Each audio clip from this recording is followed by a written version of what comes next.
이동형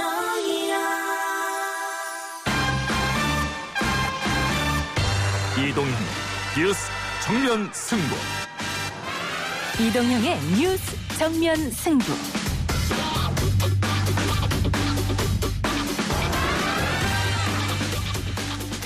청취자 여러분 안녕하십니까, 이동형입니다. 경제위기 극복을 위한 재난지원금을 약에 비유한다면 영양제일까요, 아니면 치료제일까요? GDP 대비 국채 비율이 우리나라는 겨우 47%, 50%가 안 됩니다. 재정 건전성이 매우 좋은 상태라 이럴 때 어려움을 빨리 극복하는 게 나중에 우리 경제 체력을 훨씬 더 강화하는 겁니다. 이재명 도지사께서는 전 국민 30만 원씩 50번, 100번을 줘도 재정 건전성에서 우려할 필요가 없다라는 얘기를 하시는데 아주 철없는 얘기죠. 예, 저는 그렇게 생각합니다. 선별적인 복지정책과 달리 코로나19 재난지원금은 경제정책으로도 불리고 있습니다. 급격한 침체가 구조적 장기적 침체가 되지 않도록 투입하는 재원이라는 이야기인데요. 다른 선진국의 정책과 지난 1차 재난지원금의 효과로도 공감대는 형성돼 있습니다. 정치권은 이 문제에 대해 입장을 달리하고 있는데요. 잠시 후 이재명 경기도지사 연결해서 코로나19 재난지원금 논란과 위기 극복 이야기 나눠보겠습니다. 네, 고 태풍 마이삭은 매우 강한 태풍으로 발달한 채 한반도를 향해서 북상하고 있습니다. 사상 최장 장마 피해 바로 이은 태풍 때문에 힘이 들었습니다. 그런데 또다시 태풍 마이삭이 한반도에 오고 있습니다. 뒤이어 또 다른 태풍도 예고돼 있죠. 예보가 맞느냐 아니냐의 논란도 있습니다만 당장 피해를 어떻게 줄이느냐가 관건입니다. 기상청 윤기한 예보관 연결해서 태풍 상황 알아보겠습니다. 전공의들의 집단 휴진이 13일째 계속되고 있습니다. 그간 정부는 진정성을 갖고 광범위한 소통을 추진해왔습니다. 그럼에도 전공의들이 집단행동을 지속하고 있어 참으로 안타깝습니다. 전공의들은 정부와 국회의 약속을 믿고 환자들 곁으로 조속히 돌아와 주실 것을 촉구합니다. 오늘 언론 지면을 달군 전교 1등 의사 설문지 당황하신 분들 많이 계실 텐데요. 실력에는 꼭 등수만 포함되진 않을 겁니다. 코로나19 심각 상황에서 보름 가까이 파업과 대정부 투쟁을 멈추지 않는 상황이 참 힘든데 국민권익위원회의 설문조사 결과 56.5%의 국민은 의대 증원에 찬성했다는 결과가 나왔습니다. 3부에서 전현희 국민권익위원장 연결해서 관련 내용과 이번 사태로 피해를 입은 국민권익에 관한 이야기들 나눠보겠습니다. 그리고 오늘 4부는 830 정치 토크 준비되어 있습니다. 다시 마주 앉은 여야 대표와 국회, 풀어야 할 현안도 넘어야 할 위기도 많은데요. 야당의 의견을 대표해서 이준석 전 미래통합당 최고위원, 그리고 여당의 의견을 대표해서 현근택 더불어민주당 법률위 부위원장 두 사람 스튜디오에 모셔서 이야기 들어보겠습니다. 9월 2일 수요일 이동의 뉴스 정면 승부 시작합니다.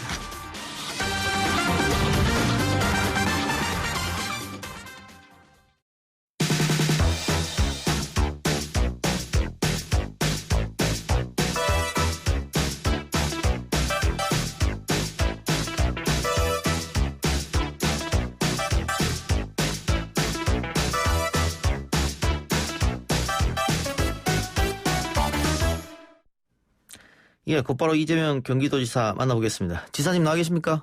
네, 이재명입니다. 굉장히 오랜만에 철없다는 얘기를 들은 것 같습니다. 제가 초등학교 때 말고 처음 들은 것 같습니다.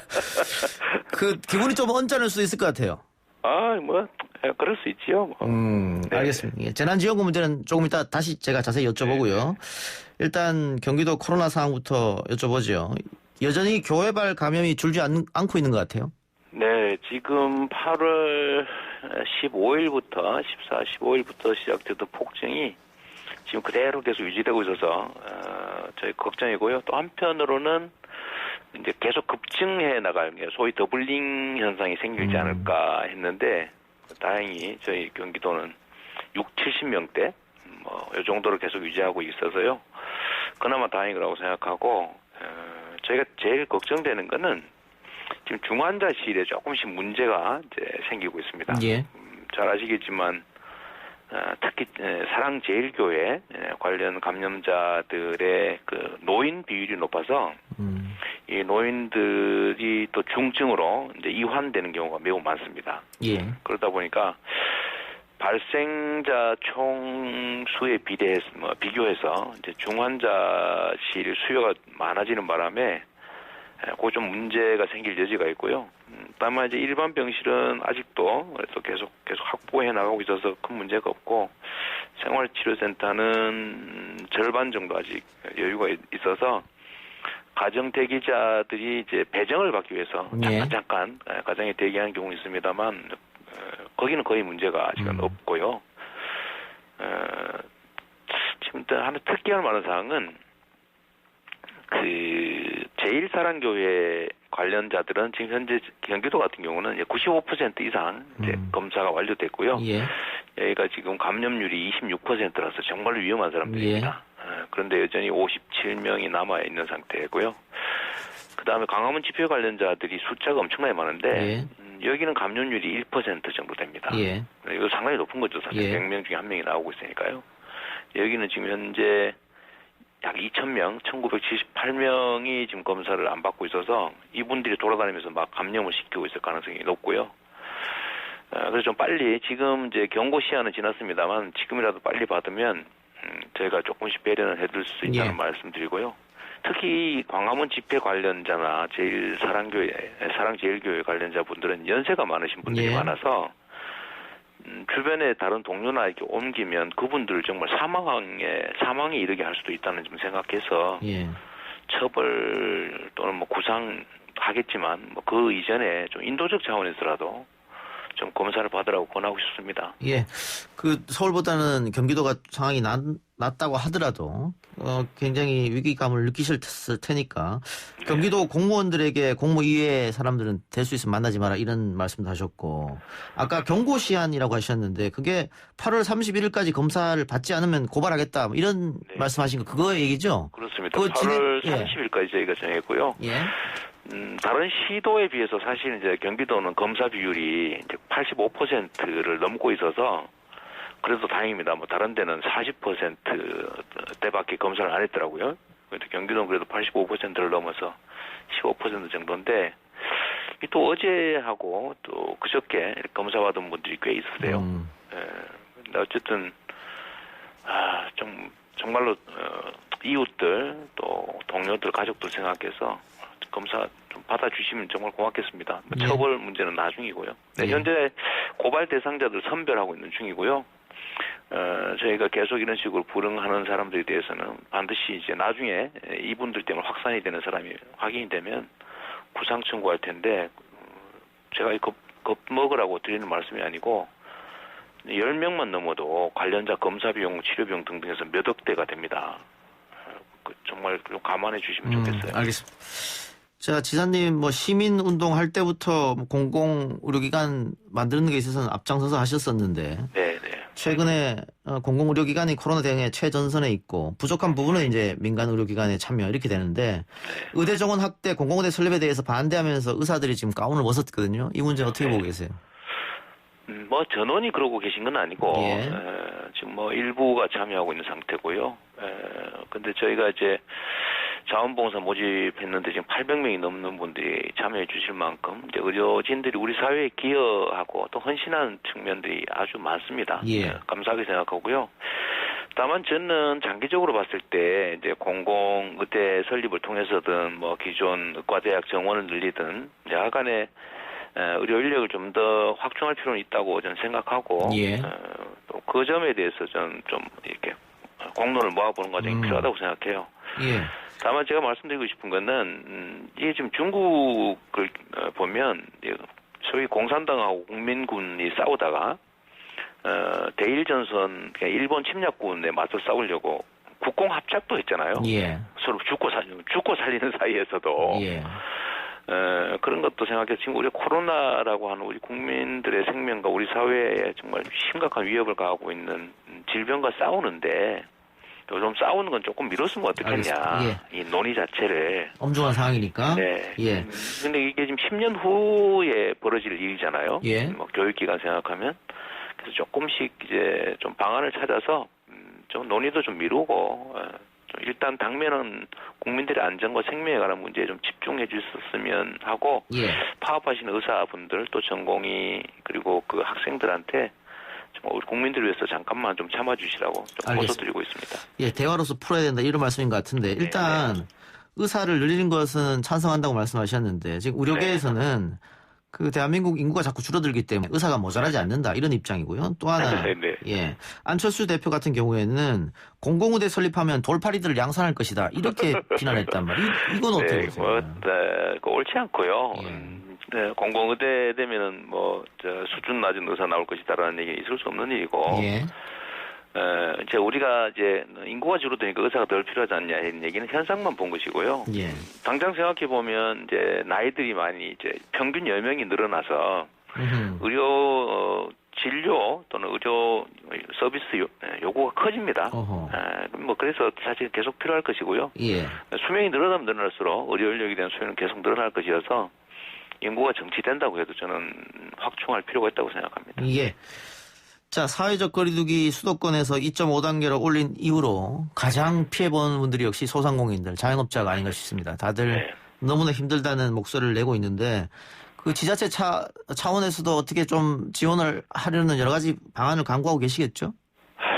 이게 결국은 저희가 방법이 마땅치 않고요. 결국은 이제 경제를 살려야 되는데 자영업자를 살리는 방법은 현금 지원이든 아니면 매출을 늘려지든 경제가 정상화되도록 경제 정책을 집행하든 해야 되는데 아시겠지만 이 지방자치단체들은 증세권도 없고 자유롭게 지방채를 발행할 수도 없고 이런 정책 결정권도 없고 해서 사실 매우 제약적입니다. 그리고 전에 저희는 가지고 있는 여력 다 동원해서 도민들에게 또 미리 선제적 지급을 했기 때문에 재정적으로 지원할 방법은 현재는 없고요. 정말로 진짜 심각한 상황이 발생하면 저희가 지방채 발행도 검토는 합니다만 그런 상황은 안 오기를 바라고 정부가 발권력도 가지고 있고 또 증세 세금에 대한 조정 권한도 있고 하니까 그래서 계속 제가 정부에 요청을 드리고 있는 겁니다. 제일 중요한 건 아까 말씀드렸지만 현금 지급하면 이게 승수 효과가 사라지기 때문에 다 안 쓰잖아요. 저축할 수도 있고 빚 갚는 데 쓸 수도 있고 그러겠죠. 월세 주고 주로 자영업자들을 지급하면 아마 건물주한테 월세 줄 겁니다. 그러면 이런 경제 유발 효과가 전혀 없잖아요. 그래서 저는 현금을 지원하는 것보다는 오히려 매출을 지원해 주는 게 생산 유발까지 하기 때문에 삼중 효과가 있다. 그래서 제가 계속 그 말씀을 드리는 겁니다. 그러니까 1차 지원 때처럼 똑같이 바우처를 주든 카드를 주든 상품권을 주든 해서 전 국민한테 주자 이런 입장이시잖아요. 그게 결국 지역화폐인데 용도가 제한되고 일정 시간 안에 반드시 써야 되는 지역화폐로 주면 가계 지원이 되고 강제로 매출을 하니까 소상공인, 영세자영업자들의 매출이 늘어나고 매출을 하려면 불가피하게 생산을 해야 되고 그래서 이게 경제순환 효과가 매우 커요. 그러니까 13조 원 얼마 이 정도 우리 국민 총생산에 비교하면 0.7% 정도에 불과한데 이걸로 최소한 2달에서 3달간 온 국민이 느낄 만큼 경제 활성화 효과를 느꼈지 않습니까? 근데 이만큼 확실한 증거가 사실은 없는데 계속 과거에 젖어서 어려운 데만 도와주자 이렇게 말씀하시고 계셔서 좀 답답해요. 그럼 제가 이렇게 여쭤보죠. 지금 말씀하신 것처럼 1차 재난지원금이 효과가 있었다. 이것은 홍남기 부총리도 인정한 것이고 자료로도 인정됐고 소상공인이나 국민들의 여론조사, 국민 체감으로도 인정된 부분인데 왜 1차 지급 때 논쟁했던 부분을 다시 똑같이 논쟁을 하느냐. 왜 그런다고 보세요? 이게 사실 이제 우리는 소위 민주공화국의 대의 체제에서 정치인들은 대리인에 불과하기 때문에 사실 주권자인 국민의 뜻에 따르는 게 맞죠. 주권자인 국민의 뜻이 예를 들면 불합리한 그런 요소가 있다면 모르겠지만 합리적이고 국민들이 원하면 그에 따르는 게 맞는데 이게 국민의 뜻에 부합한다는 거는 황교안 미래통합당 대표가 다급해서 전 국민 50만 원 지급하겠다고 하는 만큼 국민들이 원하는 건 분명한 것이거든요. 총선에서도 이게 주요 쟁점이 되고 결국 선거 때문에 이렇게 지급했다는 거는 국민들이 원한다는 뜻입니다. 그런데 지금 이제 어렵게 꼬이는 이유는 이제 저는 경제 관료들이 악의를 가지고 있다고 생각하지 않는데 시야가 좀 제한돼 있다고 생각해요. 우리 문재인 대통령께서 정확하게 지적한 게 하나 있는데요. 이 나라에서 대한민국 국민 또 그다음에 국가를 가장 걱정하고 사랑하시는 분이 아무래도 대통령 아니겠습니까? 그리고 대통령께서 이렇게 말씀하셨죠. 과거와 비교할 수 없는 비상시국이다. 그래서 전례 없는 대책을 마련해야 된다라고 분명히 저번 3월에 내각에 지시를 하셨는데요. 지금 나오는 정책들은 보면 저번에 재난지원금 지역화폐로 준 거 빼면 다 옛날에 했던 거 확장판들이에요. 그래서는 질적으로 새로운 위기 상황에는 과거의 정책의 양적 새로운 문제 확장판 이런 걸로는 대책이 될 수가 없죠.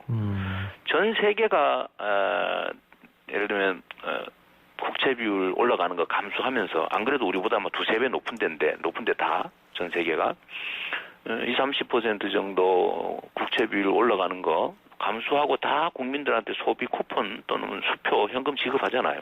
경제를 살리려고 하는 것이거든요.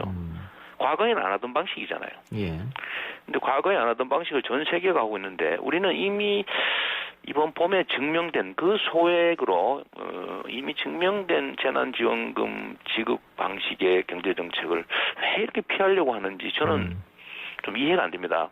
시야가 좁아서 그런 거 아닌가 하는 생각을 여전히 갖고 있어서 끊임없이 이걸 왜 해야 되는지를 설명드리는 거죠. 미중의 시대이기 때문에 획기적 방법을 내놔야 된다 이 말씀인 것 같은데 어쨌든 지금 정책 입안자 기재부 수장도 그렇고 그 여당 대표도 그렇고 야당의 비대위원장도 그렇고 이 다 선별 지원 쪽으로 가닥을 잡고 있어서 그렇게 결론이 나지 않을까 이렇게 지금 전망되거든요. 저는 이제 그분들이 권한을 가진 분들이시고 이제 뭐 최종적으로 결정을 하시면 뭐 저도 그 구성원의 일부여서 뭐 흔쾌히 따를 겁니다.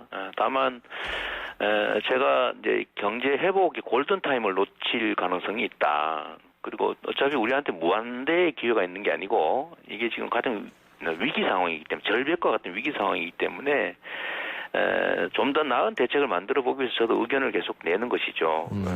다만 그분들도 뭐 나름의 생각은 있을 거고 정책이라고 하는 게 어떤 정책이 100% 옳고 어떤 정책은 100% 나쁘고 한 게 아니고 다 장단점이 있는 선택의 문제라서 뭐 그분들도 나름의 생각이 있지 않겠나 생각해요.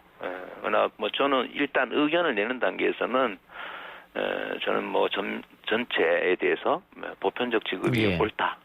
그것도 지역화폐로 이렇게 생각하고 그러나 또 아닌 쪽을 생각하시는 분도 계시니까 결정되면 또 그 정책에 맞춰서 열심히 같이 하도록 하겠습니다. 아까 공무원들이 악의를 갖고 있지 않을 것이다 이렇게 말씀하셨는데 뭐 죄송한 질문일 수도 있겠는데요. 혹시 정치적으로 전략적으로 이 재난지원금이나 재난소득이나 기본소득은 그 누가 봐도 이재명 표이기 때문에 이거 괜히 해서 국민들이 박수 치면은 다 이재명한테 그 플러스 알파가 되는 거 아니야? 이렇게 해서 반대하는 사람도 있다. 혹시 이렇게 보시는 것도 있습니까? 저는 야당은 보수 야당은 그럴 가능성이 있다고 생각해요. 왜냐하면 이게 우리가 이미 뻔히 예상되는데 누군가를 골라서 지급하고 누군가는 빼면 사실 그게 5조 원 정도가 들어간다. 예를 들면요. 그 5조 원을 전원한테 지급하는 거하고 또 30% 50% 또는 특정인들 골라서 좀 더 많이 주는 거하고 차이가 국가 정책의 입장에서는 없다는 거죠. 총력으로는 차이가 없잖아요. 그런데 분리해서 누구는 받고 누구는 못 받고 신청했다 떨어지고 이러면 못 받은 사람은 세금 더 내는 잘 사는 사람들이라고 내가 못 받냐 이래서 화날 거고 받는 사람은 받는 사람대로 아까 뭐 이동영 작가께서 어디다 말씀하시는 거 제가 들었는데 이거 쓰러 다닐 때도 저 사람 가난해서 선별돼서 받았구나 이런 자괴심 같지 않겠어요?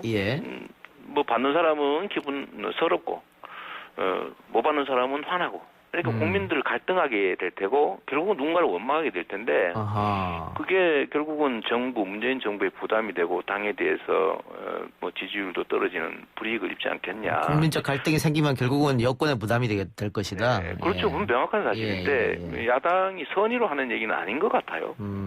그러면 반대로요. 이재명 지사가 이렇게 강하게 100% 지급해야 된다고 이야기하는 이유는 결국은 대선 가도에서 우위를 점하기 위함이다. 이런 분석도 있던데. 아이고, 지금 뭐 대선 그거 생각할 때가 아니고요. 시간도 뭐 1년 몇 개월씩이나 한참 남았는데 2, 3개월 또는 한두 달 사이에도 국민 여론이라는 거는 정말로 상전벽해될 수 있지 않습니까? 우리가 맨날 보잖아요. 뭐 그런 목표를 가진 정책이 아니고 저는 있는 자원을 최대한 유용하게 쓰자. 또 우리 경기도 도민 1,370만 대한민국 국민의 4분의 1이신데 이분들에게 우리가 가진 가용 자원을 최대한 유용하게 써서 정책이 효과를 발휘해야 되기 때문에 제가 드리는 말씀이지 뭐 거기다 뭔 계산을 하겠어요. 오히려 제가 주장했다가 좌절되면 저한테 더 불리하지 않겠어요? 예, 알겠습니다. 그 국가 채무 비율 이야기를 좀 해보죠. 네. 뭐 반대하는 분들은 역시 재정 건전성을 얘기하는 것 같아요. 그래서 네. GDP 대비 국채 비율이 원래 40% 안쪽이었는데 최근에 여러 가지 추경하면서 42%, 43%까지 갔다. 네. 또 지급하면 40% 중반 후반으로 가지 않느냐. 그러면 그러니까 40% 넘어가면 중후반으로 넘어가면 좀 큰일 나는 것처럼 이야기하시는 분들이 계시거든요. 여기에 대해서는 어떻게 답변하시겠습니까? 그게 아주 간단하게 얘기하면요. 개인 살림이나 국가 살림이나 다를 바가 없는데 국가 살림이 발권력이 있기 때문에 훨씬 더 여유가 있죠, 사실. 예. 근데 개인도 1년에 3천만 원을 버는 사람이 지금 현재 우리로 치면 3, 40이 1,200만 원 빚지고 있는 상태거든요. 예. 근데 우리 가족들이 갑자기 집이 불이 났어요. 예. 어디 갈 데가 없어요. 또 애가 대학 가야 돼요. 또 가족 중에 하나가 뭐 다리가 부러졌어요. 근데 치료를 하려니까 돈을 어디 써야죠. 빌려야 됩니다. 예, 예.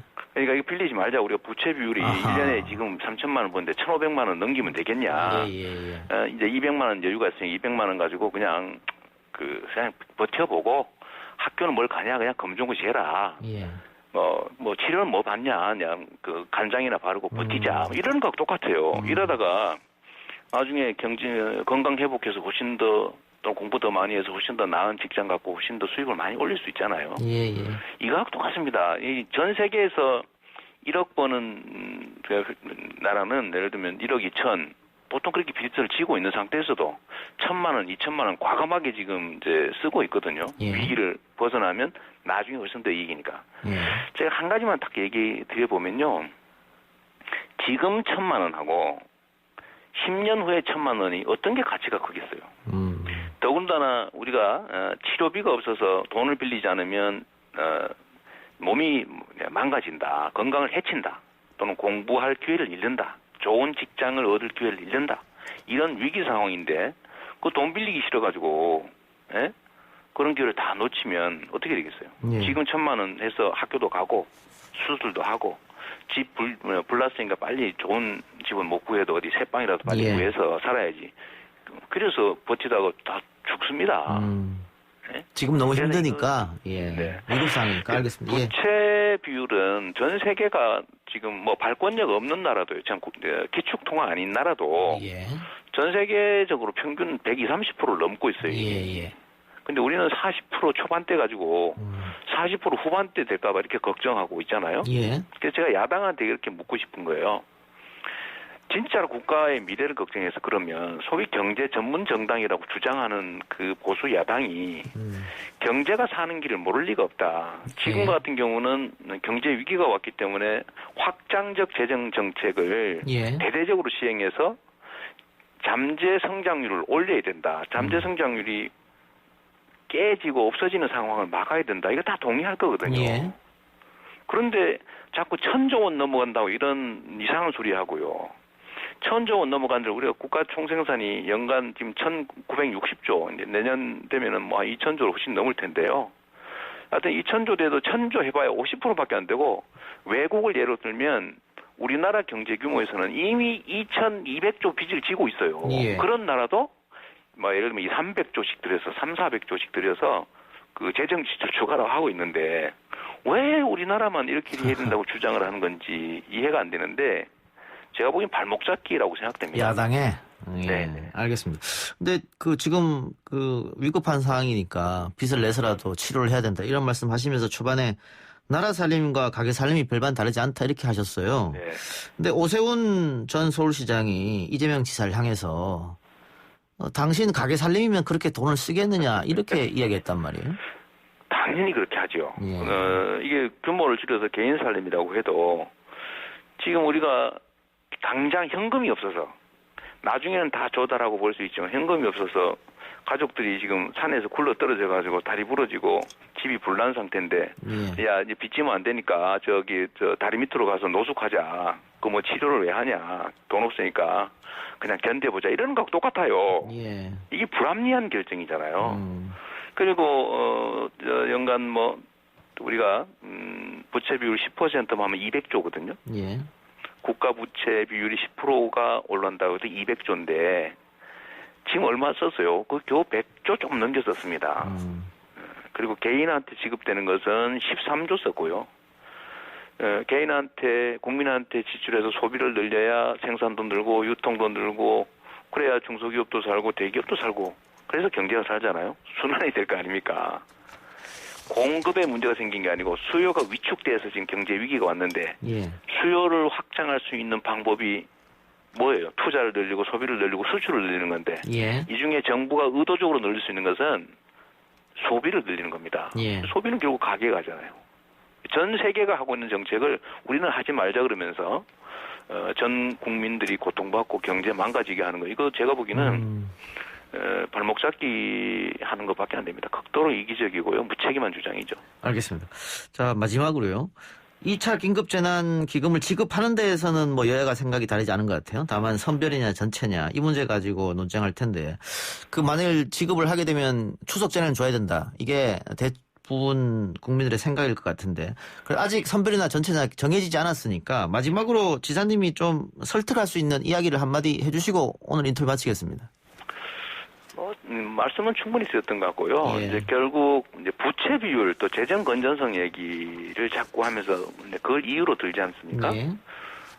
저는 단순하게 얘기하는 거죠. 뭐 10조 원이 있으면 그걸 전원에게 골고루 지급하는 게 중소상공인들 매출 증대 효과도 있어서 낫다. 그걸 몰아가지고 특정 소수한테 선별해서 지급한다고 하면 그게 과연 시장에 나오겠느냐. 뭐 받는 사람이야 행복하겠지만 못 받는 사람은 얼마나 화나겠어요. 예. 모두가 어려울 때다. 그리고 이 위기의 국면에서는 배제될 때 소외감과 분노가 생깁니다. 자기는 보호받지 못한다 이 생각이 들 때. 그래서 이 국민 통합에도 매우 바람직하지 않아요. 예. 그래서 정치적이든 정서적이든 경제적이든 뭐 이런 모든 측면에서 이미 경험한 바대로 잘 가면 좋겠다는 생각이 들고요. 그러나 어떡하겠습니까? 뭐 결정하면 또 저도 거기에 맞춰서 최선을 다하고 결정된 순간부터야 뭐 또 우리가 또 모두 행동을 통일해서 또 같이 발맞춰 가야죠. 예. 알겠습니다. 지사님 오늘 인터뷰 고맙습니다. 네, 감사합니다. 예. 지금까지 이재명 경기도지사였습니다.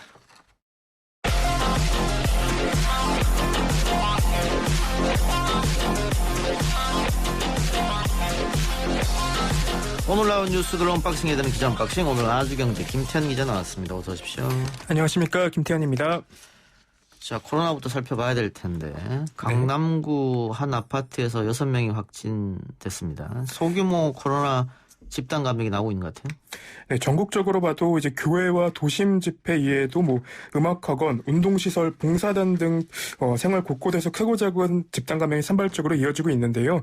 오늘 중앙방역대책본부는 0시 기준으로 코로나19 신규 확진자가 267명 늘어서 누적 24,449명이라고 밝혔습니다. 대부분이 또 수도권이죠? 네, 이 중에 이제 187명이 수도권에서 발생을 했는데 특히 이제 강남구 소재 아파트에서 코로나19 집단이 발생했다고 밝혔습니다.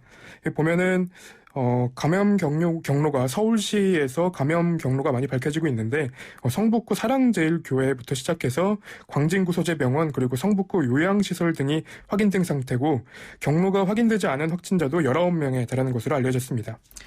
예, 참 안타까운 일이 계속 벌어지고 있는데 이 서울 사랑제일교회발 감염자는 벌써 1,000명이 넘어섰죠. 네, 그렇습니다. 그 상황인데 정강훈 목사가 오늘 퇴원을 했고 2주 만에 교회 앞에 섰는데 황당한 말들을 내뱉었다고요? 어떤 이야기입니까? 네, 그 정강훈 씨가 이제 정부가 틈만 나면 저와 우리 교회를 제거하려고 하고 있다.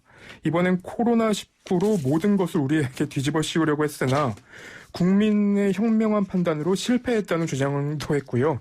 그리고 앞으로 한 달 동안의 기간을 주겠으니 국민에게 사과하라. 뭐 이런 얘기도 하고요. 그리고 주사파 문재인 대통령이 뭐 국가 부정, 낮은 단계의 연방제를 통해 대한민국을 해체하려고 하고 있고 뭐 이와는 별개로 평화나무라는 곳에서 소상공인을 선동해 교회를 없애려고 하고 있다는 주장도 하고 있습니다. 이 퇴원에서 나와서까지도 가짜 뉴스를 스스로 내보내는 것 같은데. 네. 정강훈 목사에 대해서 이 보석 나올 때 원래는 조건이 있었지 않습니까? 네. 근데 그 조건을 어겼기 때문에. 네, 그렇습니다. 보석을 취소해야 된다. 이런 얘기도 있는데. 또 다른 것도 또 수사가 되고 있다고요? 네, 방송에 들어오기 전에 이제 확인된 건, 경찰이 정강훈 씨의 이제 그 자택을 압수수색을 했습니다. 이와는 별개로 이제 공직선거법 위반 혐의를 받는, 정강훈 씨를 기소 의견으로 검찰에 송치를 했고요. 예. 근데 다만 이제 보석 취소 관련해서는 관심이 많이 모아지고는 있는데, 확진 판정을 받은 이후에, 정강훈 씨가 확진 판정을 받은 이후에, 현재까지 신문길이 잡히지는 않는 상태입니다. 퇴원했으니까 곧 신문길이 잡힐 수도 있겠네요. 예, 그렇습니다. 자, 조민 씨 인턴 지원 관련 가짜뉴스. 진원지가 의사 단톡방이다. 조선일보 오보 이야기하는 거죠? 조선일보 오보 이후에 저희한테 몇 가지 제보가 들어왔습니다. 예. 그 의사 단톡방을 캡처해서 보낸 분들이 있었는데요. 여기를 보면은 이제 조국 전 장관의 딸 조민 씨가 세브란스 병원 인턴에 지원했다는 가짜뉴스의 진원지가 의사들의 단체 대화방일 가능성이 있다는 제보였습니다. 예. 보면은 이 익명 단톡방인데 가짜뉴스가 굉장히 확대 재생산되고 있습니다. 의사들이 모여있는 익명 단톡방. 네. 심지어 이제 보도 이후에도 조선일보의 보도와 그리고 해명 이후에도 조민 씨를 조롱하거나 아니면 이제 조국 전 장관과 조민 씨를 함께 엮어서 비아냥거리는 경우들이 많았는데요. 예. 보면은 이 내용들이 조금 좀 불편한 내용들이 조금 있습니다. 예. 보면은 단톡방 일부에서 이제 조선일보 보도 전후로 해서 정기양 연세대 의대 피부과 교수의 글을 인용하면서 지금 세브란스 출신 이제 피부과 모임에서도 이런지야 말 하나도 안 나오고 있다. 이런 가짜 뉴스를 자제해달라고 당부를 했는데 몇몇 분들이 조 씨에 대한 뉴스는 그냥 불구경하면 된다.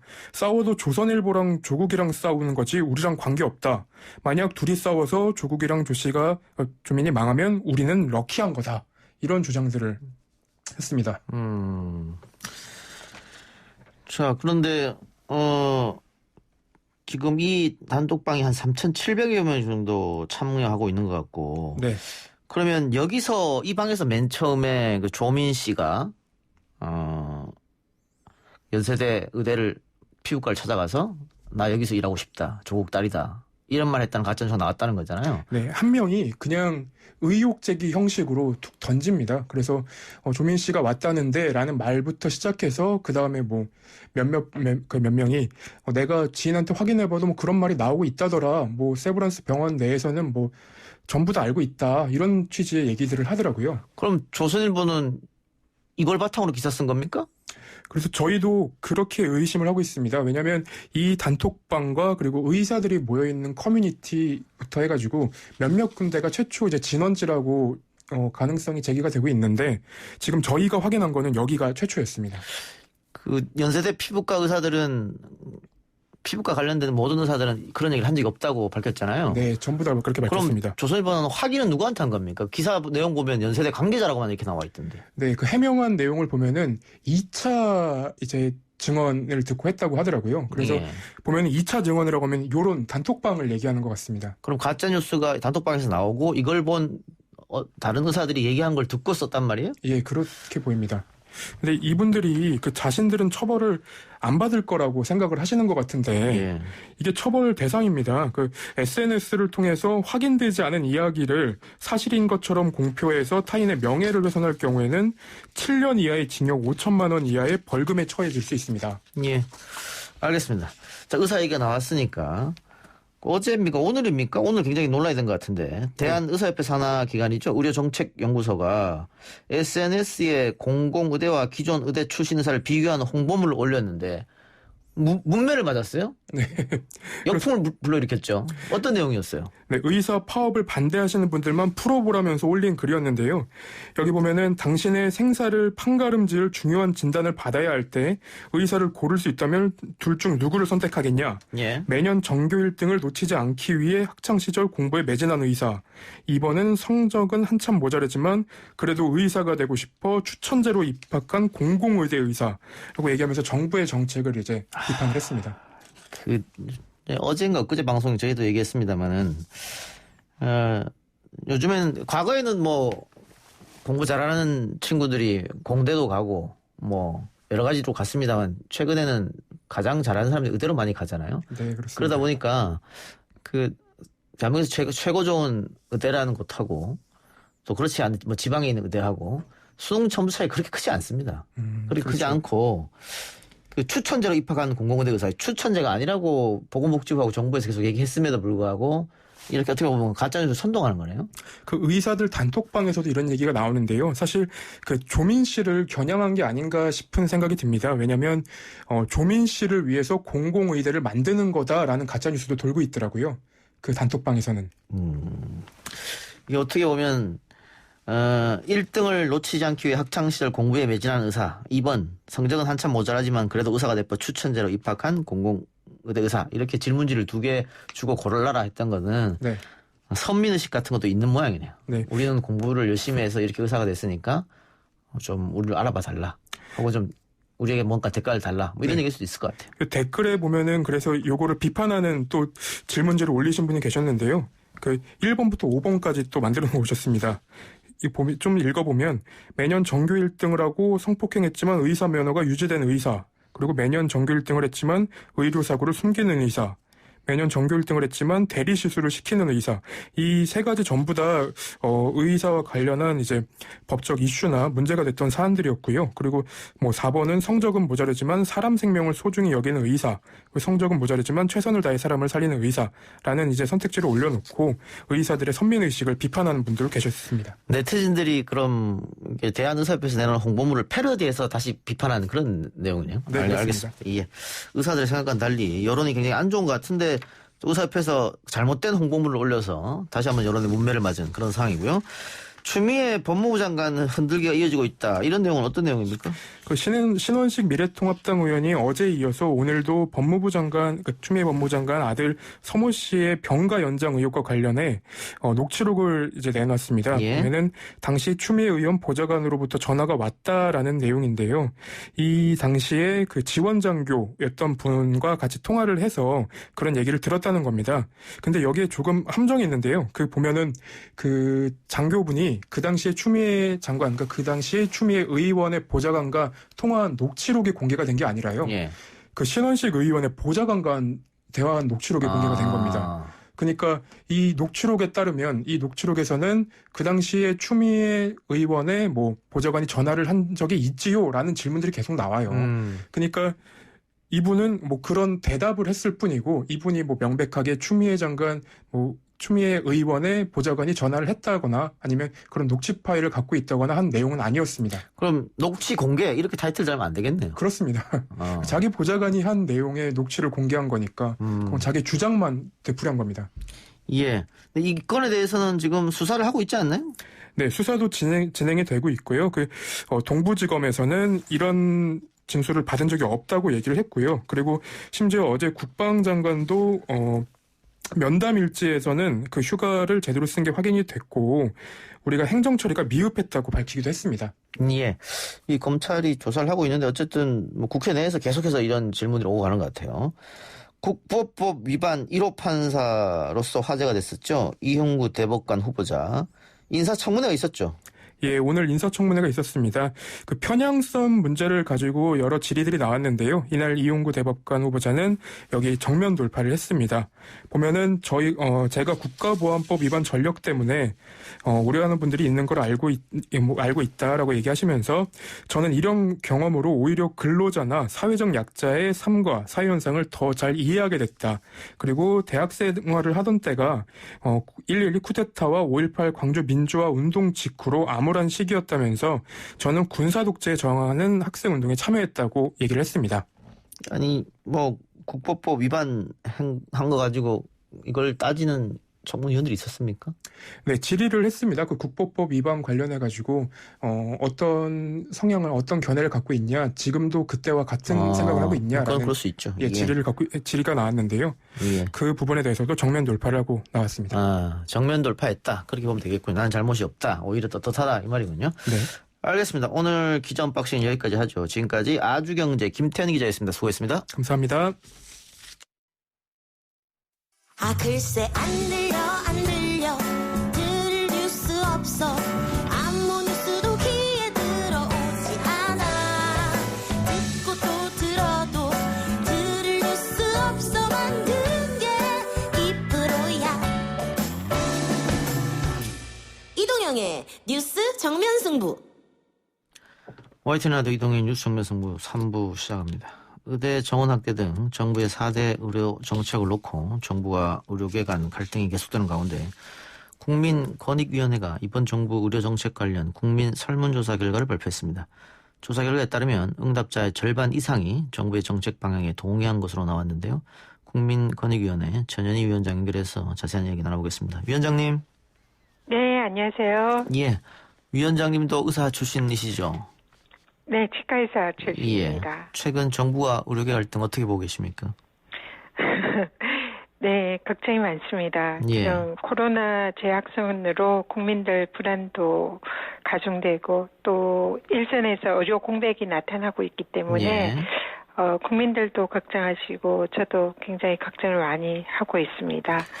그래도 서로 조금 대화와 소통을 통해서 서로 또 협의를 한다면 해결의 실마리를 만들어낼 수 있지 않을까 생각하고 권익위원장으로서도 이 문제 해결에 적극적인 역할을 또 해야 한다는 책임감도 느끼고 있습니다. 예, 이게 어떤 법이든 정당성이나 명분을 얻으려면 국민적 지지가 좀 있어야 하는데 네. 이번 같은 경우에는 그 의사들에게 국민들이 박수를 쳐주진 않은 것 같아요. 네.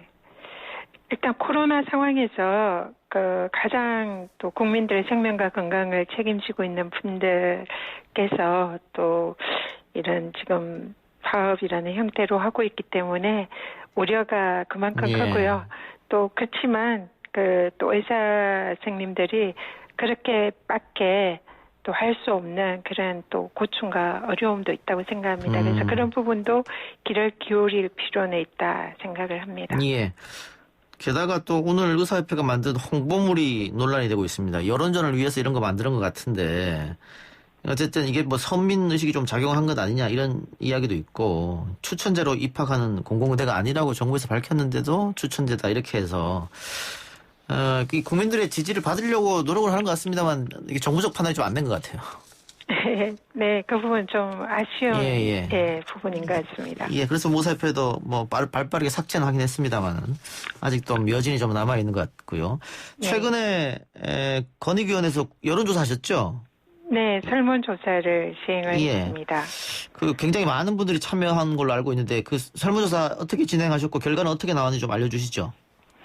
네, 권익위에서 일단 이런 설문조사 이번에 의대 정원학대와 공공의대 설립 관련해서 국민들의 의견을 수렴하는 설문조사와 함께 보건의료제도 개선 방안에 관한 조사를 시행을 했는데요. 일단 왜 권익위가 이런 설문조사를 하느냐 이런 또 의문을 주시는 분들이 계셨습니다. 예. 근데 권익위의 그 중요한 기능 중에 하나는 이런 국민들과의 소통입니다. 예. 정부 기관 중에 국민들과 다이렉트로 소통하면서 의견을 듣는 거의 그런 기능이 있는 유일한 또 기능이 있고요. 그리고 이런 소통을 통해서 국민들의 의견을 수렴해서 제도 개선을 이끌어내는 그런 기능 또한 권익위의 중요한 기능 중에 하나입니다. 그래서 이번 설문조사는 지금 사회적 갈등을 빚고 있는 보건의료제도와 또 여러 가지 의대 정원과 관련해서 이해관계자들과 국민들의 말씀을 듣고 그 의견이 무엇인지를 이제 수렴을 해서 제도 개선에 반영하려는 그런 취지로 설문조사를 진행을 했습니다. 예. 그래서 구체적인 내용으로는 이번 설문에는 총 7만 2천 명 넘는 국민들이 자발적으로 참여를 했습니다. 예. 그래서 굉장히 관심도가 높은 사안으로 보이고요. 그래서 국민들이 56.5%는 의대 정원에 찬성하는 그런 비율이 나왔었고요. 예. 근데 이 자체는 일반 여론조사 기관에서 조사한 그런 비율하고 거의 비슷한 그런 양상을 보이고 있습니다. 다만 국민권익위에 조사하는 설문조사 기능이 있는 국민 생각함 기능에서 이번에 이제 설문조사를 했는데요. 여기는 표본을 정해서 그렇게 하는 여론조사가 아니고 국민들의 의견을 수렴해서 국민들이 무슨 생각을 하고 계시는지 그 의견을 묻는 것이 주 목적입니다. 예. 그래서 이번 국민 생각함에서 이 나온 얘기로는 가장 많이 국민들께서 불편하게 생각하시는 부분은 지역 간의 의료 불균형과 그리고 특정 진료 분야의 의사 부족 이 문제를 가장 많이 지적을 해주셨고요. 그래서 이걸 해소하기 위한 대책으로는 첫 번째가 지역의 공공의료기관을 확대하고 강화하는 것이 필요하다. 예. 그리고 두 번째로 의대 정원을 확대하는 것. 그리고 세 번째로 건강보험 수가체계 개편. 이 순서로 국민들께서 의견을 주셨습니다. 예. 일단 의사수를 확충해야 한다는 의견이 56%고 또 정부가 의대 정원 확대해서 공공의대 설립을 강행할 그 파업이 불가피하냐 이 질문에 대해서는 파업은 철회돼야 한다고 57.56 또 파업은 불가피하다고 42.43 이렇게 나왔는데 네. 지금 응답자 비율을 보면 일반 국민이 87%, 개원이 2.24, 의대생 4.16, 전공의 2.55, 대학병원 종사자 3.94. 의료인들도 많이 참여를 했네요. 네, 의사 선생님들도 많이 참여를 했고요. 근데 이 권익위의 국민 생각함은 국민신문고라는 권익위의 포털에 있는 그 내용의 일부분인데요. 신문고의 기능은 아시잖아요. 이 나라에 불만이 있거나 어려움이 있거나 고충이 있을 때 신문고를 두들겨서 해결을 해달라고 호소하는 기능입니다. 예. 그렇기 때문에 권익위의 국민 생각함은 이 정부의 정책 그리고 행위나 부작위로 인해서 고충을 느끼고 어려움을 느끼는 국민들이 찾아오는 그래서 그 의견을 쏟아내는 그 기능이 가장 우선적입니다. 예. 그래서 아무래도 이번에 정부의 의대 확충과 공공의대 설립에 관해서는 의료계에서 그 문제에 대해서 가장 문제점을 인식을 하고 있어서 의료계에서 가장 많이 참여를 하지 않았을까 이런 생각을 하고 있고요. 동시에 또 의대 설립이라든지 공공의료 확충에 관해서 이해관계가 높은 그런 또 기관이나 그런 주민들께서도 많이 참석을 했을 거다 생각을 하고 또 객관적인 국민들께서도 참여를 하신 걸로 파악됩니다. 예. 그 위원장님 말대로 그 의료인들도 이 설문조사에 많이 참여는 했습니다만 네. 이 조사를 두고 여론 네. 조작이다. 공무원들을 동원하지 않았느냐 이런 의혹이 네. 제기됐어요. 어떻게 반론하시겠습니까? 네, 그 문제는 아까도 말씀드렸지만 권익위의 국민 생각함은 여론조사가 아닙니다. 여기는 국민들의 생각을 묻는 그런 기능을 가지고 있거든요. 예. 그렇기 때문에 당연히 의대 설립이나 공공의료 확충에 관해서 이해관계자들이 자발적으로 찾아올 수밖에 없는 그런 구조고요. 그래서 말씀드린 대로 의료계, 거기 이해관계자라고 있는 의료계, 그리고 또 공공의대를 설립할 필요성이 있는 그런 지역이나 또 그쪽 종사자들이 많이 찾아올 참여를 수밖에 했을 없는 것이다. 그런 예. 구조입니다. 예. 그렇지만은 그래서 몇 퍼센트가 중요한 게 아니고요. 도대체 의료계는 왜 의대 정원 확대 확충에 반대를 하는지 그 이유가 뭔지를 묻는 데 주 기능이 있고요. 마찬가지로 공공의대나 또 의대 확충을 바란다면 그 이유가 뭔지 여기에 이 설문에 가장 중요한 핵심이 있다 이렇게 생각하고요. 그렇기 때문에 그런 이해관계자들이 많이 참여를 해서 의견을 많이 주셔서 그 내용을 파악을 해서 제도 개선에 참여를 하기 때문에 나름대로 의미가 있다 이렇게 생각합니다. 그럼 7만 명이 넘는 분들이 참여한 이 설문조사는 방금 하신 말씀처럼 이 설문조사를 가지고 제도 개선에 활용하는 그런 방침이십니까? 네, 그렇습니다. 지금 이 설문조사를 하는 궁극적인 목적은 사회적 갈등을 좀 완화하고 또 특히 지금 정부에서 아니면은 뭐 행정부나 국회에서 입법이나 정책을 할 때 사실상 많은 소통을 하고 이해관계 개선을 청취를 하는 것이 바람직한데 또 현실적인 이유로 실제로 그렇게 하지를 못하고 있잖아요. 근데 국민권익위의 가장 중요한 기능은 소통입니다. 그리고 국민들의 의견을 수렴하는 거고요. 그래서 그런 정책 위반자들이 미처 예상하지 못했던 그런 또 국민들의 얘기를 수렴을 해서 제도 개선에 대한 보완책을 만드는 게 저희 권익위의 기능이거든요. 예. 그렇기 때문에 이번 설문조사에 나온 국민들의 의견을 수렴하고 취합해서 이번에 의료 제도와 또 의료 파업과 관련돼서 의료계가 어떤 생각으로 이 문제를 보고 있는지 또 국민들은 어떻게 되기를 바라는지 이 부분을 세밀히 분석해서 국민과 의료계도 만족할 수 있고 또 갈등을 완화할 수 있는 그런 제도적 개선책을 준비를 해서 추진할 계획입니다. 근데 당장은 그 대한의사협회 등 의료계에서는 정부가 내놓은 정책은 철회하라 이렇게 요구를 하고 있거든요. 그런데 네. 정부 입장에서는 철회까지는 못 받아들일 텐데 그러면 이게 좀 장기전으로 가지 않느냐 좀 우려가 있어요. 지금 일단은 이 문제에 대해서 주무부처는 보건복지부이기 때문에 그게 국회 보건복지위랑 보건복지부에서 의료계랑 지금 협상을 진행 중에 있고요. 또 언론 보도상으로는 정부와 또 국회에서 이 문제에 관해서 일단은 제로 베이스로 의료계와 협의하겠다 이런 기사도 지금 나온 걸로 예, 지금 보고 있습니다. 그래서 향후에 이 문제가 의료계와 정부 간에 그리고 또 국회 간의 협상이 어떻게 진전이 될지 조금은 지켜봐야 될 것 같고요.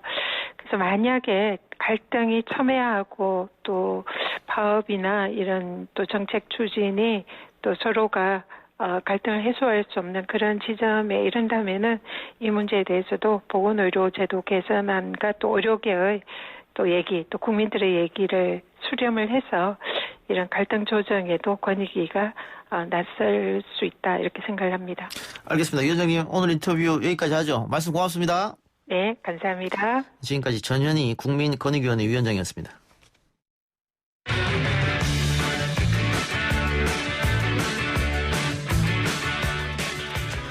정치인들의 생각을 들어보는 시간, 정치토크 시간입니다. 더불어민주당 법률위원회 부위원장 현근택 변호사, 미래통합당 이준석 전 최고 나왔습니다. 어서 오십시오. 네, 안녕하세요.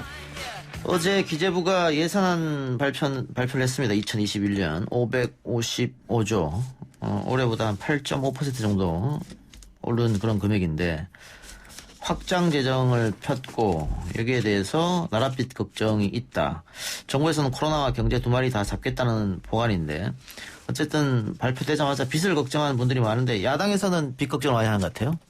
그렇죠. 저희가 참 야당답지 못한 모습을 많이 보이고 있는데 여당보다 어떻게 더 살림 걱정을 더 하고 있는지 이건 사실 균형 재정에 대해 가지고 보수 정권 시절에는 굉장히 집착이 강했습니다. 그래가지고 우리가 알고 있는 것처럼 GDP 40% 선이라는 것을 지키기 위해 가지고 사실 뭐 저희도 국채 발행하고 빚내 가지고 국민들한테 베푸는 모습 보인다면 당연히 뭐 그 당시에 인기가 올라갈 수 있다고 생각했겠지만은 균형 재정이라는 것에 발목 잡혀가지고 하지 못한 것들이 많거든요. 그런데 이번 정부는 뭐 위기 상황이라고는 하지만은 어쨌든 불문율로 지금까지 여겨졌던 40% 선을 깨겠다는 의지까지 보여줬기 때문에 저는 그러면은 이번 정부가 다음 선을 어디로 생각하고 있느냐 이 정도라도 좀 밝혀줬으면 좋겠습니다. 어디까지는 적정한 것인가. 왜냐하면 지금은 무조건 뭐 다른 나라 기준처럼 60%까지 괜찮다 뭐 이런 얘기들 하고 있는 거거든요. 전 그 선이 명확하지 않으면은 야당 입장에서는 또 많은 국민들 입장에서는 불안할 수밖에 없지 않냐 이런 생각을 합니다. 예.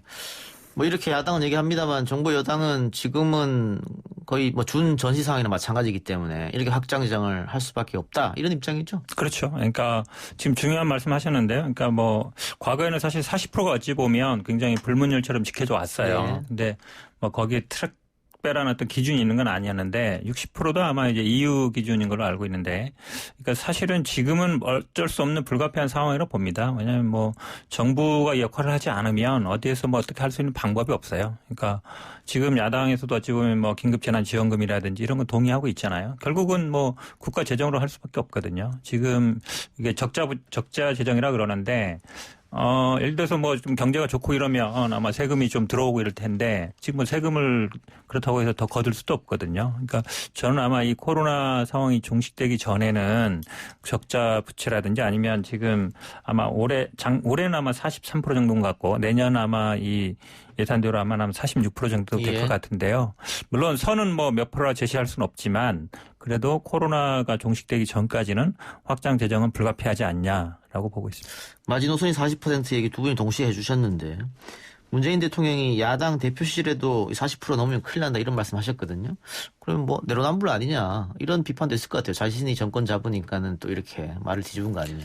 그러니까 그 당시에도 아마 이제 뭐 그거에 대해서 이게 항상 논란이 되어 온 건데요. 그러니까 이거를 어쨌든 근거 규정을 만들자. 그러니까 법은 아니더라도 40%를 한다든지. 근데 지금은 아마 뭐 이건 우리나라만의 상황은 아닌 것 같아요. 전 세계적으로 마찬가지고. 그러니까 물론 우리나라가 기초통화는 아니기 때문에 일본이 한 230% 정도 되고 미국도 100% 넘는데요. 유럽도 뭐 왔다 갔다 합니다만 60선에서 이제 많이 치켜지고는 있지만 물론 뭐 저는 그 당시에 말을 바꾼 거 아니냐 이렇게 말을 할 수 있지만 저는 아마 이 상황이 코로나 상황이 심각하기 때문에 상황이 좀 그때와는 달리 봐야 된다라고 보고 있습니다. 예. 자, 이주석 최고. 뭐 40% 얘기가 나왔습니다만은 어쨌든 지금은 굉장히 위중유 사태고 다른 나라 OECD 다른 국가에 비교해서는 아직 재정 건전성이 괜찮은데 40% 중반으로 넘어간다고 해서 꼭 큰일 나느냐 뭐 이런 비판도 있는 것 같아요. 뭐 당연히 쓸 돈은 써야겠죠. 그런데 미래통합당 입장에서는 지금까지 그럼 정부가 대처하는 상황 속에서 예를 들어 이번에 건강보험 재정 같은 경우에는 예상보다는 좀 흑자까지는 아니지만 예상보다는 그래도 덜 쓴 것으로 이제 나오고 있고 뭐 코로나 상황이 있어가지고 평소에 짜던 재정과는 좀 다르게 좀 이제 살림을 살아야 될 이런 필요성이 생기고 있는데 그렇다면 과연 이런 재정 지출을 줄이는 노력 같은 경우는 얼마나 했느냐. 예를 들어 의료 상황에 대해 가지고 지금 코로나 상황 속에서 굳이 지금 문재인 케어라든지 이런 걸로 확대된 의료 정책을 계속 지속할 필요가 있느냐. 거기에 추가된 비용이 지금 몇 조 원대인데 예를 들어 그런 것을 줄이려는 노력은 해봤느냐. 왜냐하면 지금 이번에 이 정부에서 재난지원금 대신에 이제 자영업자 지원 대책 위주로 이제 대책을 펼치겠다라고 하면서 한 가지 발표한 게 뭐냐면은 4대 보험이라든지 아니면 그 세금에 대해 가지고 유예나 감면은 없다라고 이제 이야기했어요. 그런데 지금 많은 자영업자들 입장에서는 당장 이제 큰 돈 나가는 것이 세금 내는 거랑 그다음에 이제 4대 보험 계속 나가는 것일 텐데 여기에 대해서 감면을 해주지 못하면 뭉텅인 돈 나가면서 결국엔 고용을 줄이게 되는 것이고 결국에는 폐업하는 분들이 속출할 거거든요. 저는 그런데 그렇게 할 거면은 이게 굉장히 이질적인 상황이에요.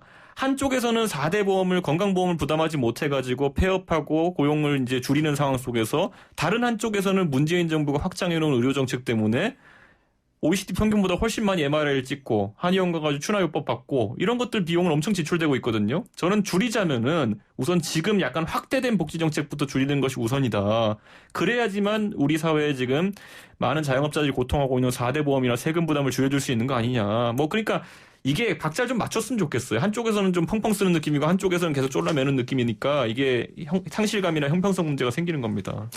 잠깐 한마디 하면요. 그러니까 아마 그 그러니까 의료보험에 아마 적자를 국가가 메우는 예산이 얼마 되는지 봐야 되겠지만 그거하고 사실 현재 어떤 재정이 확대되는 거하고 제가 보기에 직접 관계는 없는 것 같고요.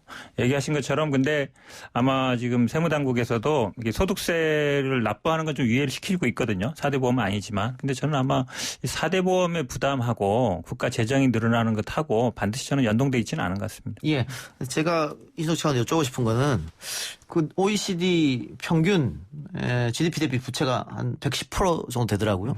우리가 40% 중반대면 더 써도 되지 않느냐 이런 주장이 있어서 한번 여쭤본 거예요. 사실 문재인 정부 들어가지고 공적 그 영역의 크기가 커지고 있고 공기업 부채나 이런 것들은 사실 포함이 안 되는 수치가 40%거든요. 예. 그러다 보니까 그 산출 기준에 따라 가지고 굉장히 다릅니다. 일부 공기업 부채를 포함시킨 통계에서는 예를 들어 철도 부채나 이런 거 다 집어넣고 이렇게 하다 보면은 60% 넘는 조사도 있어요. 그러니까 저는 이런 부분에 대해 가지고 부채라는 건 하여튼간 우리가 빚을 내서 쓰는 돈 갖고 흥청망청할 수는 없지 않습니까? 그러다 보니까 저는 지금 세출의 구조조정 자체가 먼저 우선시되어야지 국민들이 정말 그러고도 안 돼가지고 수건을 짜내고 안 돼가지고 이제 그러면 빚을 내는구나라는 생각이 든다면은 야당도 반대하기 좀 어려울 겁니다. 근데 아까 말했던 것처럼 문재인 정부에서 과도하게 확대된 복지라는 그런 부분이 있다고 한다면은 좀 감소시키는 노력도 좀 보여줘야 되는 것이 아닌가 그런 생각을 합니다. 자, 뭐 확장을 하든 빚 걱정을 하든 어쨌든 코로나19가 엄중한 사태인 것은 여야가 함께 인식하는 것 같고 그래서 야당도 2차 재원안 지원금은 추경해서 주자 이런 입장을 동의하는 것 같은데 문제는 100%냐 선별이냐 이 문제 같아요. 일단 미래통합당은 선별이죠. 그렇죠. 사실 이낙연 대표와 저희 김종인 비대위원장이 사실상 이제 선별이라는 쪽으로 둘 다 방향을 두고 있는 것 같고 정치권에서는 이제 이재명 지사 정도만 생각이 좀 다른 것 같은데 저는 이번에 애초에 이 지원금을 2차 재난지원금이라고 이름 짓는 것부터가 조금 잘못된 일이다 이렇게 생각하고 과거에 재난지원금이라는 것이 이미 국민들 머릿속에는 일정 부분씩 가구에 지급해가지고 소비를 진작시키는 방식이라고 인식이 되어 있어요. 예. 근데 이번에는 소비를 진작시켜서 선순환 구조를 만드는 정도의 일 갖고는 안 되고요. 지금 당장 굉장히 어려운 자영업자분들, 개인사업자분들, 하다못해 택시 하시는 분들 다 지금 소득이 줄어든 계층들에 대해 가지고 긴급 자금을 지원해야 되는 그런 상황입니다. 예. 그 고용을 유지하고 폐업하지 않기 위한 긴급 자금이 필요한 상황인데 그렇다면 저는 이번에 아예 그 영업자금 지원이라든지 이름을 좀 바꿔가지고 지급할 필요성도 있다. 지금 그러면 미래통합당 안은 나옵니까? 안 나왔습니까? 예를 들어 저희는 자영업자들에 대해 선별 지급하자는 것이 이미 초안이었고 현금으로? 예, 현금은 아니고요. 어쨌든 그 안에서 이제 세목을 나눌 텐데 저는 지금 시점에서 사실 활용할 수 있는 통계가 무엇인지 좀 봐야 됩니다. 예전에 우리 가구소득 지급할 때도 보면 홍남기 부총리가 50% 선을 가르는 통계 자료 같은 것들은 준비가 되어 있다 이렇게 얘기했는데 저는 이제 이번에 우리가 아마 자영업자에 대한 지원을 한다 하더라도 그 기준을 나는 데 있어서 형평이 문제가 될 텐데 사실 야당 입장에서도 그것을 어떻게 가르느냐가 지금 문제이긴 합니다. 그래서 제가 여쭤봤어요. 선별을 어떻게 할 것인가. 그 부분이야말로 정부 활용할 수 있는 통계 데이터가 뭔지를 같이 놓고 고민해야 되는 것이고 저는 이번에 우리가 신고한 그 자료는 뭐가 있냐면 부가세 신고는 했거든요. 보면 부가세 같은 경우에는 작년 대비 매출 규모가 이제 노출이 됩니다. 그렇다면 그에 상응하는 지원을 할 수도 있는 것이고 그렇기 때문에 제가 처음에 모두 얘기했던 것처럼 이렇게 계산하기 어려울 때 보통 가장 먼저 다른 나라에서 꺼내든 카드가 뭐냐면은 감세 아니면 4대 보험에 대한 유예 등입니다. 왜냐하면 이것은 공통적으로 이제 적용되는 사항이기 때문에 그거 먼저 하자고 이제 얘기하는 것인데 저는 앞으로 이런 것들도 정부에서 논의를 했으면 좋겠는데 오늘 안타깝게도 4대 보험이나 세금에 대한 어떤 유예나 아니면 감면 같은 경우에는 조치에 포함시키지 않겠다는 취지로 이제 보도가 나오고 있어가지고 그건 좀 재고를 했으면 좋겠습니다. 4대 보험 감면하게 되면 그것도 선별해서 감면합니까? 아니면 전체로 다 감면합니까? 아닙니다. 그거는 일괄 감면할 수 있는 부분이 충분히 있다. 저는 이렇게 보고 감면이 어렵다면 유예만 하더라도 4대 보험 같은 경우에는 지금 예를 들어 한 6개월 정도 유예를 해준다 하더라도 그건 사업하시는 분들한테 큰 도움이 됩니다. 기본적으로요. 그러니까 이준석 전 최고 같은 경우는 사업자만 대상으로 하는 거예요. 결국 부가세 납부하는 사람은 사업자들이거든요. 그러니까 기본적으로 그러니까 전 국민, 그러니까 소득을 기준으로 나누거나 이럴 때는 전 국민 대상자를 하고 그 중에 이제 50%를 나누냐 70%를 나누냐인데 지금 얘기는 기본적으로 직장인이라든지 뭐 대학생이라든지 이런 무직자라든지 이런 사람들은 다 제외가 되는 거죠. 결국은 저는 아마 이 재난 지원금 그 취지는 기본적으로 안 맞다고 보고 지금 중요하신 것처럼 지난번에도 이게 70% 자를까 50% 자를까 굉장히 문제가 됐잖아요. 그러다 보니까 아마 4인 가구 기준으로 그러니까 의료보험료 했을 때 70%면은 아마 24만 원 정도 됐던 것 같고 50% 자르면 아마 16만 원 정도 됐던 것 같아요. 근데 그게 이제 생각보다는 금액이 좀 적죠. 직장인이라든지 아니면 뭐 예를 들어서 좀 자기 수입이 있거나 이런 분들은 웬만하면 20만 원, 30만 원 넘어가기 때문에 저는 그래서 아마 이 기준 문제가 마지막까지 굉장히 어려운 문제가 될 거라고 봐요. 그래서 호흡 안 되는 분들이 있거든요. 보험으로. 또 이게 보통 그 소득 잡거나 뭐 의료보험을 나눈다 그러면 다 작년 소득이니까.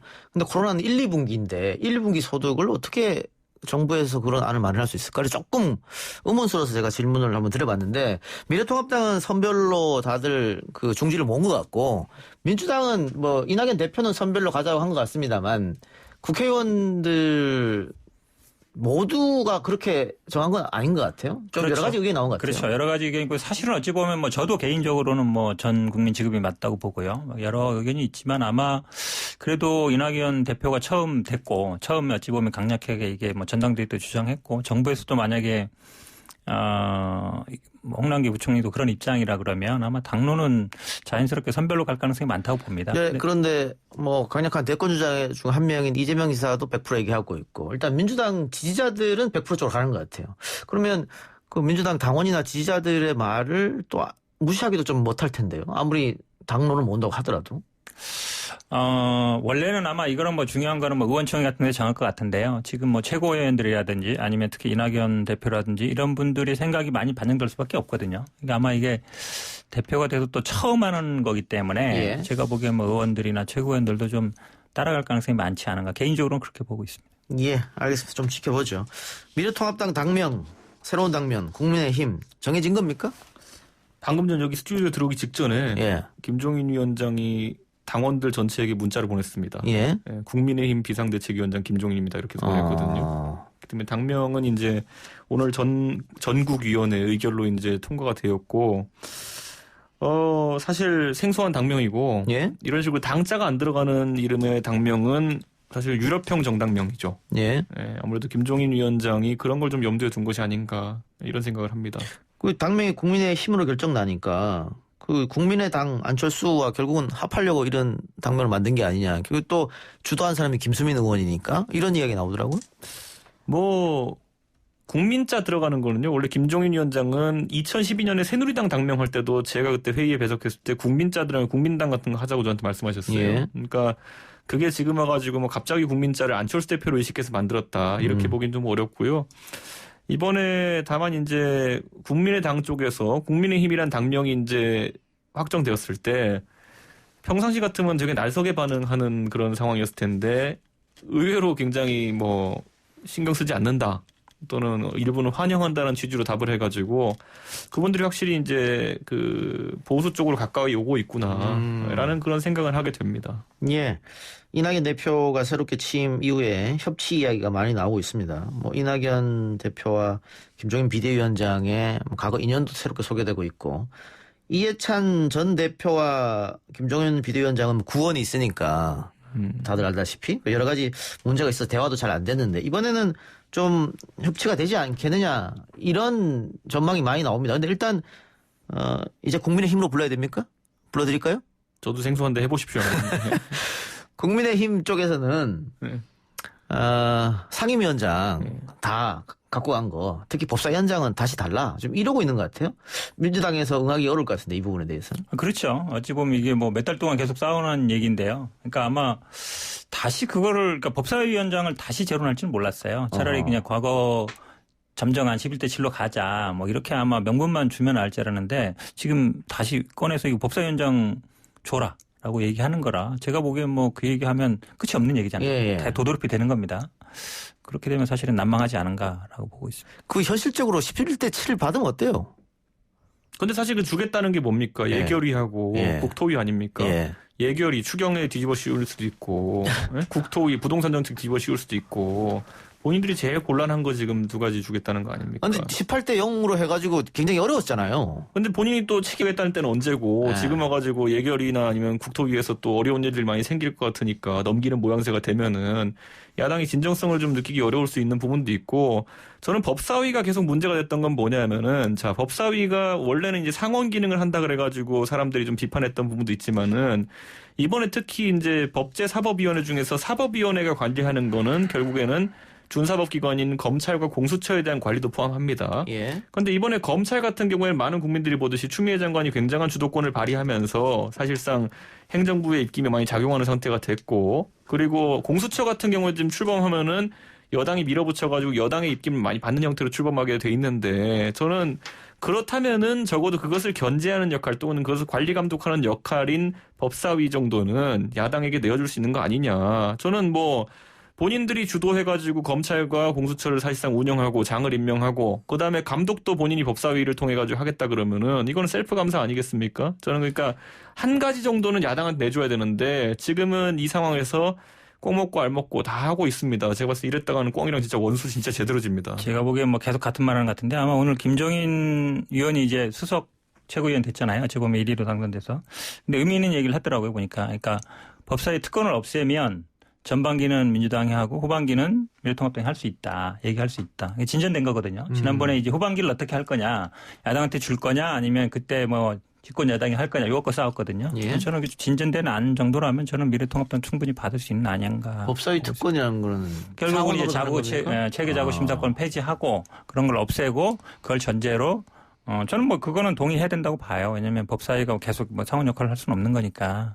근데 지난번에도 아마 조영 원내대표는 후반기에 우리가 하겠다 이랬는데 아마 김태형 원내대표가 그때 여당이 하자, 대선에서 이긴 정당이 하자 이러면서 좀 틀어졌거든요. 그러면 저는 뭐 그 정도 선에서 합의 가능하지 않을까. 저는 지금 여야 간의 협치라는 단어를 붙일 수 있는 두 개의 쟁점 사안이 있는데 여기서 협치라는 것을 보여주려면은 제 생각에 하나씩은 주고받는 모양새가 되는 협치가 아닐까. 첫째는 공수처장 선정에 관해 가지고 공수처장을 사실 야당이 지금 비토권을 가지고 있는데 비토권이 아니라 실질적인 추천권을 주는 방법. 야당이 어떻게 좀 동의할 만한 인사를 이제 추천할 수 있게 하는 것. 그리고 한 가지는 아까 말했던 것처럼 그 공수처를 감시할 법사위원장 자리를 돌려주는 것. 이 둘 중에 하나 정도는 여당이 받아줄 수 위원회를 있지만 빨리 추천하고 해요.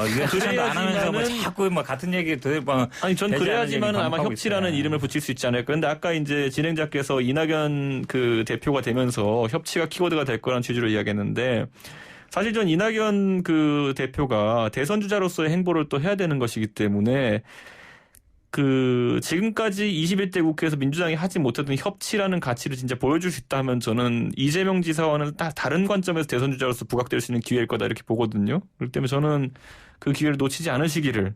예. 그렇다고 뭐 법사위원장 다시 뭐 돌아갈 수는 없는 얘기고요. 그건 좀 어려운 것 같아서. 다 먹으면 나중에 살쪄요. 뭘 다 먹어요. 11대 7이면 공정한 게임이죠. 의석수대로 된 과도하게 거네. 살쪘어요 지금. 알겠습니다. 어떻게 협상하는지 좀 보고요. 자, 재난 방송 안내해 드리고 그리고 태풍이 어디까지 왔는지 좀 알아보고 정치 토크 계속 이어가겠습니다.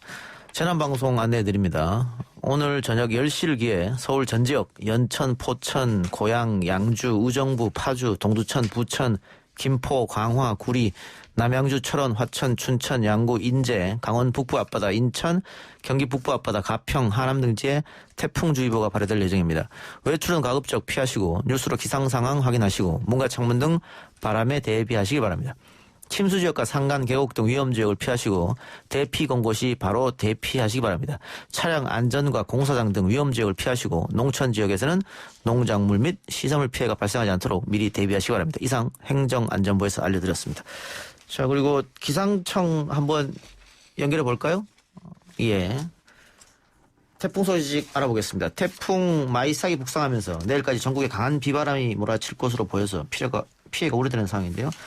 기상청 윤기한 예보분석관 연결합니다. 분석관님 나와 계십니까? 예, 안녕하십니까. 먼저 태풍 위치부터 살펴보죠. 지금 어디쯤 와 있습니까? 18시 현재 서귀포 남동쪽 약 130km 부근 해상에 위치하고 있고요. 예. 일단 중심기압은 945헥토파스칼, 그리고 중심에서 부는 바람은 한 45m 정도를 이렇게 불고 있습니다. 일본 기상청에서는 한반도를 가운데로 관통할 것이다 이렇게 내놨던데 지금 어떻게 예상하세요? 저희는 오늘 밤에 제주도 동쪽 해상을 지나서 예. 내일 새벽 1~2시 거제와 부산 사이를 통과해서 경상도를 지나서 내일 아침경에 강원 동해안 쪽으로 이렇게 빠져나갈 걸로 예상을 하고 있습니다. 그렇다면 다행이네요. 일본에서 예상한 것보다는 다행이지 않습니까? 태풍 규모가 크기 때문에 그리고 실질적으로 중심이 내륙을 지나가기 때문에 큰 차이는 없습니다. 피해는 똑같은 형태로 날 것으로 이렇게 보고 있습니다. 그러면 이번엔 태풍은 바람도 세고 비도 많이 쏟아붓고 이런 겁니까? 네, 현재 제주도의 산간에서는 400mm 이상의 비가 오고 있고요. 실제로 서울도 특보가 태풍이 오기 전인데도 불구하고 호우특보가 나오고 있는 상태이고 그리고 바람도 지금 제주도에서 50m 정도로 해서 순간 풍속이 50m로 불고 있습니다. 분적이 나타나고 있습니다. 그래서 이런 지금 내일 새벽에 부산이나 경남 쪽으로 상륙할 때 부산이나 경남 쪽에도 순간 풍속 50m 이상의 바람이 불고 중심에서도 최대 풍속 40m 이상의 바람이 쭉 불어 들어가서 내륙을 영향을 미치기 때문에 바람 피해하고 바람 피해가 엄청날 것으로 예상을 하고 있고 또한 비 지역도 강원 동해안이나 이 동쪽 지방 경북 동해안 쪽으로 해서 하고 지리산 부근 이쪽도 굉장히 비가 많이 올 걸로 예상을 하고 있습니다. 그래서 이들 지역에서도 굉장히 비 피해하고 바람 피해가 복합적으로 일어날 것으로 예상을 하고 있습니다. 예, 언론 보도를 보니까 지금 또 백종사리하고 폭풍이 겹친다고 해서 그런 파괴력이 더 커지는 겁니까? 백종사리라고 하는 것이 민물의 가장 높을 때거든요. 실제로 예. 저수 민물하고 선물의 차이가 가장 높을 텐데 그때 민물이 가장 높거든요. 그리고 하나가 뭐냐면 백종사리라고 하면 이렇게 민물이 들어올 때 그 속도도 굉장히 강합니다. 다른 때 비해서. 그러니까 강하고 높게 들어오는데 거기에다가 바람에 의해서 파도치고 또 하나는 태풍이 거대한 저기압인데 이 저기압은 한마디로 기압이 낮기 때문에 해수면을 이렇게 들어 올리는 역할을 합니다. 그래서 그걸로 인해서 한 3가지 요건에서 물결이 굉장히 높이입니다. 그래서 평상시에 파도가 넘지 않았던 지역, 아무리 바람이 심하게 불어도 넘지 않은 지역도 충분히 넘을 수 있고 또한 내륙에 비가 왔는데 그게 바다로 빠져나가지 못하고 오히려 바다 쪽에서 민물이 들어와서 넘치는 지역도 있을 걸로 그렇게 예상을 하고 있습니다. 예, 우리 국민들 어떻게 대비를 해야 될까요? 일단은 태풍이 지나갈 때 전하고 태풍 중, 그다음에 태풍 후로 나눠줄 수 있는데 태풍 전이라고 한다고 하면 지금은 너무 늦은 시각이기 때문에 실제로 대비해야 할 것들은 다 대비를 하셔야 할 걸로 예상을 하고 있고 단지 이제 수도권 지역들은 수도권이나 강원 이쪽 쪽은 창문이나 이런 틈새를 막고 그리고 실질적으로 옥상 같은데 떨어질 물건이 없는지, 그리고 간판 같은데 일부러 놔둔 간판 같은 건 싹 수거하는 게 필요하고요. 그 다음에 일단 태풍이 지나가는 중에는 일단은 아무리 시설물이 문제가 있더라도 바깥 나가지 않는 게 중요합니다. 그리고 특히나 오늘 밤 사이에 나가기 때문에 정전이 일어날 가능성이 굉장히 큽니다. 정전이요? 예. 네. 그래서 그 대비도 조금 하셔야 합니다. 실질적으로. 그리고 비하고 바람이 많이 오기 때문에 그간에 장맛비로 해서 많이 오는 경우도 많아서 산사태가 충분히 날 수도 있습니다. 여건상. 그렇기 때문에 산사태 위험 지역에서는 안전한 곳으로 미리 오늘 밤은 조금 이동을 하시는 게 좋을 것 같고요. 그 다음에 후 하더라도 태풍의 중심이 지났다고 하는 것은 중심이 지난 거지 태풍이 빠져나간 게 아닙니다. 예. 그리고 태풍이 한 300km가 되기 때문에 그 300km가 더 빠져나가는 거거든요. 그래서 태풍의 중심이 지났다는 하더라도 그 다음에 바람은 약해지지 않는다. 한동안 계속 분다. 비도 한동안 온다. 이걸 염두에 두시고 그 다음에 외부에 조치를 할 거 있으면 그렇게 해주셨으면 합니다. 알겠습니다. 분석가님 오늘 말씀 고맙습니다. 예, 감사합니다. 지금까지 기상청 윤기한 예보 분석관이었고요. 태풍주의보 관련 재난방송이 여러 개 한꺼번에 더 와서 한 번 더 안내해드리겠습니다. 오늘 저녁 10시기에서는 안양, 과천, 안산, 시흥, 인천, 옹진, 군포, 의왕 지역에 태풍주의보가 발효되고요. 오늘 저녁 12시기에서도 서울 전 지역과 연천, 포천, 고양, 양주, 의정부, 파주, 동두천, 부천, 김포, 강화, 구리, 남양주, 철원, 화천, 춘천, 양구, 인제, 강원 북부 앞바다, 인천, 경기 북부 앞바다, 가평, 하남에 태풍주의보가 발효될 예정입니다. 외출은 가급적 피하시고 뉴스로 기상 상황 확인하시고 문과 창문 등 바람에 대피하시기 바랍니다. 침수 지역과 산간 계곡 등 위험 지역을 피하시고 대피 공고 시 바로 대피하시고요. 차량 안전과 공사장 등 위험 지역을 피하시고 농촌 지역에서는 농작물 및 시설물 피해가 발생하지 않도록 미리 대비하시기 바랍니다. 이상 행정안전부에서 알려드렸습니다. 자, 정치 토크 계속 이어가면 추미애 법무장관 아들의 휴가 미복귀 문제로 국회가 시끌합니다. 지난번에도 한번 나왔던 이야기입니다만 미래통합당 신원식 의원이 추 장관의 민주당 대표 시절 보좌관의 녹취록을 공개했었는데 근데 이게 추 장관의 보좌관 녹취가 공개된 것은 아니고 그렇죠? 예. 보좌관과 대화했다고 하는 대화했다고 하는 사람 장교 2명이죠. 예, 녹취록이 공개될 건데 이 문제 어쨌든 의혹 제기는 야당이 생각하고 있으니까 어떻게 보십니까? 30초씩밖에 시간 없을 것 같아요. 저는 이거 뭐 사실관계를 앞으로 따져봐야겠지만은 예를 들어 2명의 한 명은 위관급, 한 명은 영문급 장교가 이제 확인을 해준 거거든요. 추 장관의 보좌관, 의원 시절에 보좌관이라고 하는 사람이 연락 왔다. 그런데 이제 동부지검에서는 그런 보좌관이 진술한 적이 없다 이렇게 얘기했는데 저는 사실 보좌관이라는 것은 좁게는 국회 9명 비서진 중에 4급 보좌관 2명을 이야기하고요. 넓게는 사실 추미애 의원을 보좌하는 여러 사람 또는 정치활동하면서 뭐 특보 자리 줄 수 있고 이런 사람들 다 포함하거든요. 저는 여기에 대해 사실관계를 추미애 장관 측에 좀 확인해 줬으면 좋겠습니다. 추미애 장관과 닿은 인사가 아무도 전화한 바가 없는 것인지 아니면 지금 답변하는 건 4급 보좌관이 전화 안 했다 이렇게 해명하고 있는 것인지. 예, 30초 드립니다. 네. 뭐 그게 핵심적인 건 아닌 것 같고요. 아마 이게 아마 명령 위반이 아니냐. 그러니까 그 휴가를 간 것 자체가 위법한이 아니냐 문제인데 그 한번 대대장 그 당시 아마 휴가권자죠. 이분 얘기도 보면 자기가 허가를 했다. 예. 근데 아마 근거 서류가 좀 만나면 같다. 이제 그게 문제이기 때문에 그건 아마 수사 상황으로 밝히는 수밖에 없다고. 예, 검찰 수사하고 있으니까요. 알겠습니다. 오늘 두 분 말씀 고맙습니다. 감사합니다. 고맙습니다.